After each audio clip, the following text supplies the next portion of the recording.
मुंब्रा अपघात प्रकरणामध्ये बुधवारी निकाल येणं अपेक्षित होतं, मात्र आज या प्रकरणाची अंतिम सुनावणी होणार आहे असं समजतंय।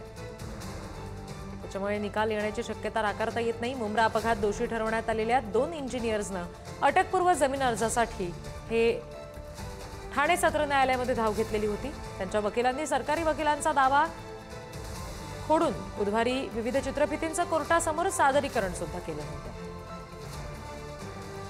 आणखी तपशील घेऊयात प्रतिनिधी नंदकिशोर गावडे यांच्याकडून। नंदकिशोर, नक्कीच मुंब्रा अपघात प्रकरणी 2 अभियंत्यांना दोषी ठरवण्याचा एक अहवाल जो आहे तो समोर आलेला आपल्याला पाहायला मिळत होता आणि त्याच्यानंतर त्या 2 इंजिनियर ज्या आहेत त्यांच्यावरती गुन्हा दाखल झालेला होता। मात्र अटकपूर्व जामिनासाठी एकंदरीत या दोन्ही अभियंत्यांनी ठाणे कोर्टात जे आहे ते अपील करण्यात आलेलं आपल्याला पाहायला मिळते आणि संपूर्ण जो युक्तिवाद आहे तो सोमवारी पूर्ण झालेला होता आणि बुधवारी जो आहे तो निकाल अपेक्षित होता। मात्र काल सुद्धा जर पाहायला झालं तर युक्तिवाद जो आहे तो झालेला आपल्याला पाहायला मिळतो। वेगवेगळे जे दावे आहेत ते वकिलांकडून करण्यात आलेले आपल्याला पाहायला मिळते। या संदर्भात एक चित्रफित सुद्धा दाखवण्यात आलेले आपल्याला पाहायला मिळते। त्यामुळे काल जो निकाल येणार होता या दोन्ही अभियंत्यांच्या अटकपूर्व जामिनावरती तो कुठेतरी थांबवण्यात आलेला आहे आणि या संदर्भात आज पुन्हा एकदा सुनावणी आहे आणि आज अंतरिम जो निकाल आहे तो येण्याची शक्यता जी आहे ती आपल्याला पाहायला मिळते।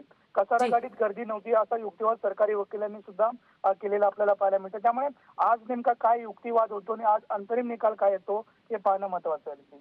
धन्यवाद सगळ्या माहितीसाठी नंदकिशोर।